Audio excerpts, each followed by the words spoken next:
দ্বীপে আছি যেখানে শুধু সাপেদের রাজত্ব, কিন্তু আমি এর থেকেও ভয়ঙ্কর জায়গায় যাব, যেমন বরফে ঢাকা একটা খাড়া পাহাড়ে উঠবো। আমি পড়ে যাবো, আমাকে নামাও নামাও। এমন একটা রাস্তায় গাড়ি চালাবো যেখানে প্রচুর মানুষ মাঝে দূরে আছি। ভয়ঙ্কর শার্কদের সাথে কেজ ছাড়াই সুইমিং করব এবং আরো অনেক কিছু। আর শুরু করব এই কেজ থেকে, একটা আফ্রিকান সাফারির মাঝখানে যেখানে অনেক সিংহ, চিতা, হিপো এবং আরো অনেক প্রজাতি। কেন করছি? কারণ আমরা পৃথিবীর সব থেকে ভয়ানক 5টা জায়গায় যাব। আমি একটা সিংহ দেখতে পেয়েছি। ও মাই গড, এটা আমরা কেন করছি? আর যাতে সিংহরা আমাদের কাছাকাছি আসে তাই আমি অনেক মাংস এনেছি।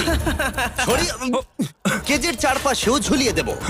ভাই আমরা বেঁচে ফিরবো তো? কিন্তু আসলে যে কারণে এই জায়গাটা বেশি ভয়ঙ্কর সেটা হলো সূর্য ডুবে যাবার পরে আমরা দেখতে পাই না, কিন্তু ওরা দেখতে পায়। জিমি, ওদিকে দুটো সিংহ রয়েছে। এই শব্দটা তো কন্ডারের মতো লাগছে। না, এটা বিশাল ভাই। সবকিছু রাতে বেরোয় কেন? ভাই, আমার থেকে মাত্র 20 ফুট দূরে রয়েছে ওরা।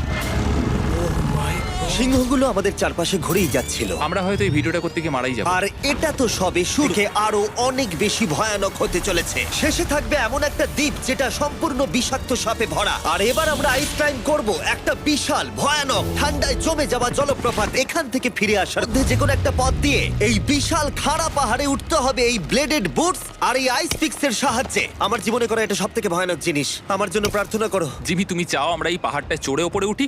হ্যাঁ, এটা অসম্ভব। সত্যি কথা বলতে আমার মনেই হচ্ছিল না এটা আমরা করতে পারবো। তারপর নোলানের সাথে যা হলো তাতে আমরা আরো বেশি ভয় পেয়ে গেলাম। আমি পারবো না বন্ধুরা, একটু দাঁড়াও। আমি বেরি না, আমি পারবো না। আমার বিশ্বাসই হচ্ছে না নোলান এটা করবে। সত্যি ভাবিনি। নোলান কুইট করলো। আমরা কিন্তু প্রায় ওপরের দিকে রয়েছি। তোমরা এখন হাফ অবধি এসেছো। ও জিমি, নিচের দিকে দেখো না। ও মাই গড। যত উঠছি তত খাড়া হচ্ছে। আমার পা। ও ও ও ও। আরে তুমি পড়ে যাচ্ছিলে? ও মাই গড, আমি টপটা দেখতে পাচ্ছি জিমি। এটা আমার করা সবথেকে ভয়ানক জিনিস। আহ! এটা আমি পারবো। দেখাও এটা কতটা খাড়া। প্রায় এসেই গেছি, হাল ছাড়লে হবে না। আর 10% বাকি।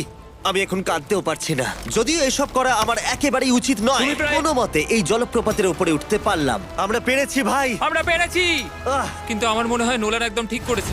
আর এখন আমরা রয়েছি পৃথিবীর সব থেকে বিপজ্জনক রাস্তায়। এই জায়গাটা যে কোনো স্কাই স্ক্রিপারের থেকে অনেক বড়। আমি বুঝতে পারছি না আমরা কেন এখানে এলাম। মিথ্যে বলছি না, এই রাস্তায় অনেকজন মারা যাওয়ার কারণে এই রাস্তাটা এক যুগ আগেই গড়ে প্রতি বছর 300 জন মারা যেত। কিন্তু আমাদের কাছে গভর্নমেন্ট পারমিশন রয়েছে, তাই আমরা এই রাস্তা দিয়ে যেতে পারি। পারমিশন না পেলে খুব ভালো হতো। চিন্তা করো না, কিচ্ছু হবে না, না। আমার তো চিন্তা হচ্ছে।